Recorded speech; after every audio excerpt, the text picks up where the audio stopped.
looks like it's time to do another video on the Macintosh. So this is follow-up to my last video. I was talking about the fact that I had, the Floppy EMU set up and working, and I wanted to start copying some of the diskettes that I have over to the Floppy EMU. And this starts to get into the area of, once you have one of these retro computers, how do you get the software that you may need or want? Because you're probably not going to have all of it, and you probably don't have it in the media that the machine requires. So, I want to talk about some of the ways that you can approach that would help you do that. And of course, we're going to focus specifically on the early Macintosh this time. These were, these do not have internet connectivity. Frankly, the internet wasn't even a real thing back then that was, widely available. So as I mentioned earlier, one of the reasons I felt comfortable going ahead and trying to get hold of a Macintosh that could be used to access my software is because I had a Floppy EMU. Now, I had bought this because of my Apple IIs, and in fact I wanted to archive the software that I had for those, but I also know that this supports the early Macs. And it can look like a diskette drive, but it can also look like a hard disk as well, depending on how you have it configured. So I have this SD card set up to work specifically with the Macintosh. It has the correct firmware here that's required to operate with the Macintosh. And I have a basic setup here where I had actually taken software, a 6.0.8 system image that I got with the Floppy EMU. I got it on here in such a way that I could boot the Mac from it. I copied a bunch of software over to it. And then I decided, well, gee, I really like to upgrade this to System 7.1. I did that from a Windows machine. We'll talk about that in a minute. And then I brought it back down here to try it. All right, so let's try and boot up with this 7.1 system. It's reading.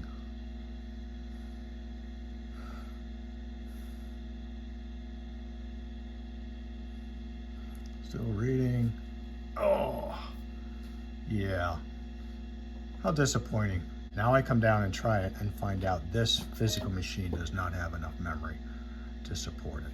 So, back to the Windows machine to get it fixed.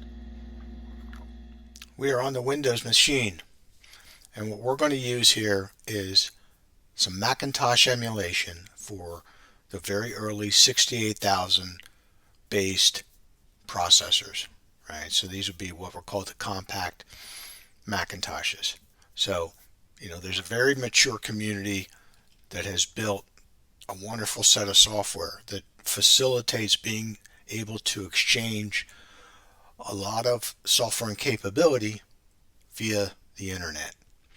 And Mini VMac is the emulator that I'm using in this case. And I'll show you just a little bit about it. This is not a how-to or anything like that, but if you're interested in Mini VMac, the place to go to get more info is this website, and I'll add a link to this in the notes for the video. Other thing I want to point out is there is a website called macintoshgarden.org. This is a treasure trove of useful content that makes using these older Macintoshes possible.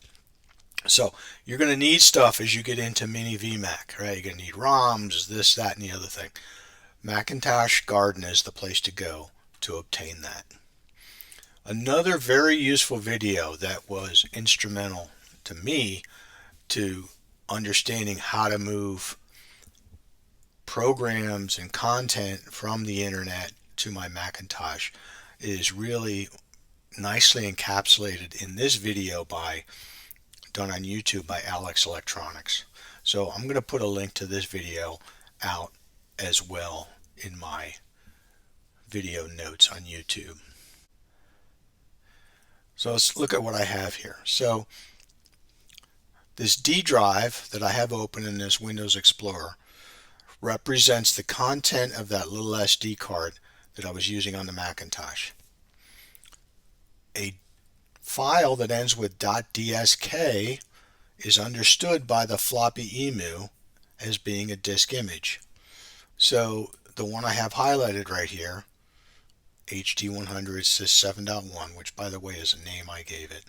If you look down here at the size, you can see it's 102,400 kilobytes, which happens to be 100 megabytes.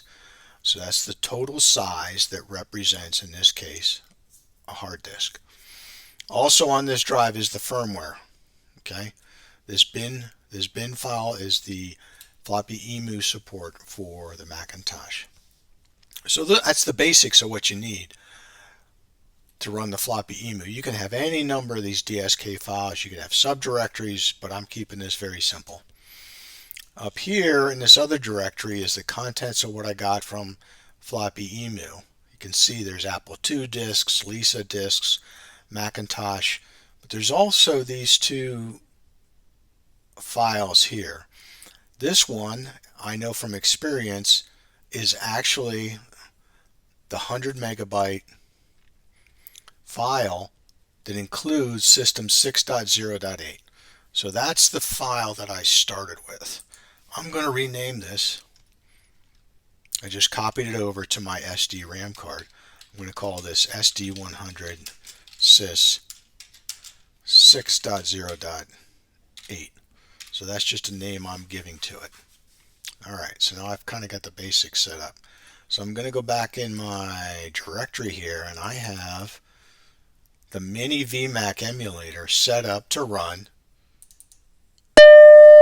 and here it is.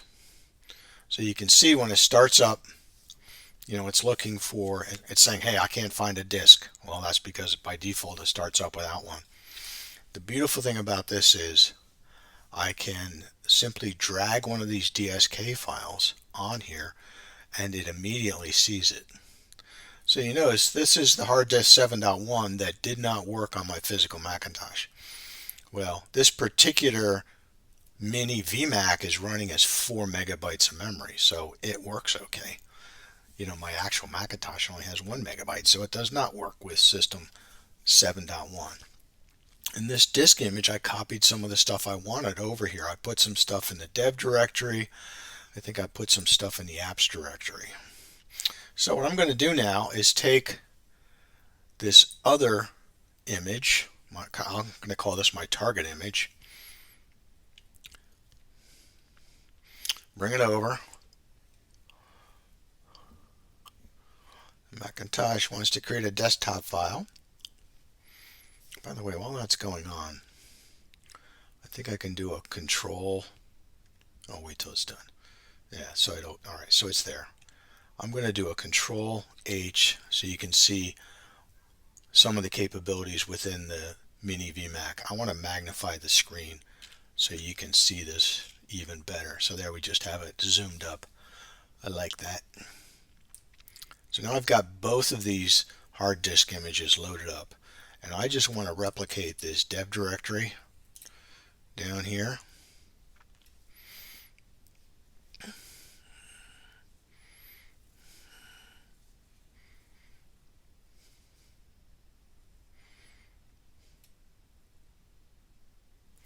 And I'm going to move this apps directory over, replacing the one that's here.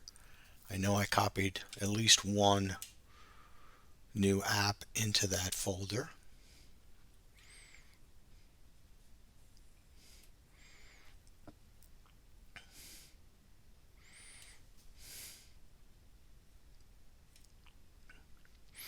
So you can see this emulator is really slick. Honestly, if you have the emulator and you have your software, do you really need a Macintosh? I'm not sure. The other thing I want to do is I don't need these system installers that are out here, so in my opinion it's just kind of clogging up my drive, so I'm going to just move that to the trash. And Last thing I want to point out is, let's just slide this up here.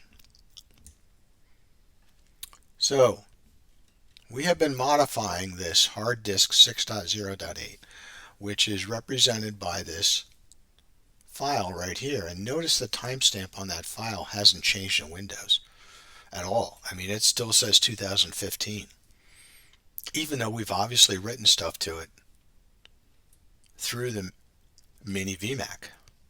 So what I have found is, until you do something in Mini VMac that causes it to say you're done with this, like moving that image to the trash can to say I basically want to eject it. Once you do that, notice how the timestamp over here on the file actually changes. That's a really important step, right? If you're trying to make changes, you want to save them and be able to try it on your real Macintosh, you better do that step, all right? Because trust me, I have done it without doing it, and it's like deja vu. I'm right back to where I started. All right, so with that, we can head back towards the Macintosh, see if we got this thing fixed. So I'm booting this up, trying to use that hard disk image 6.0.8 that we just created on the Windows machine. And let's see what happens. Looks like it's reading just fine. We got a happy Mac. Nothing like a happy Macintosh. Happy, happy, happy. There we go. That's our new image. Take a look at it. If we go into, this is the dev folder that we copied over. Let's see what kind of game, oh, excuse me. Let's see what kind of games are out here. I never really used the Macintosh to play games.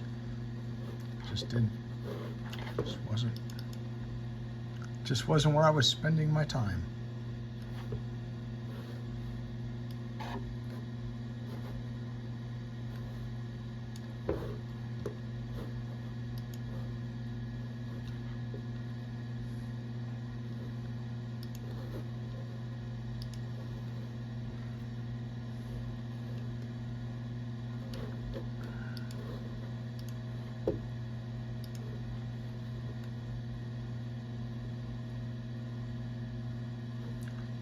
Nailed it.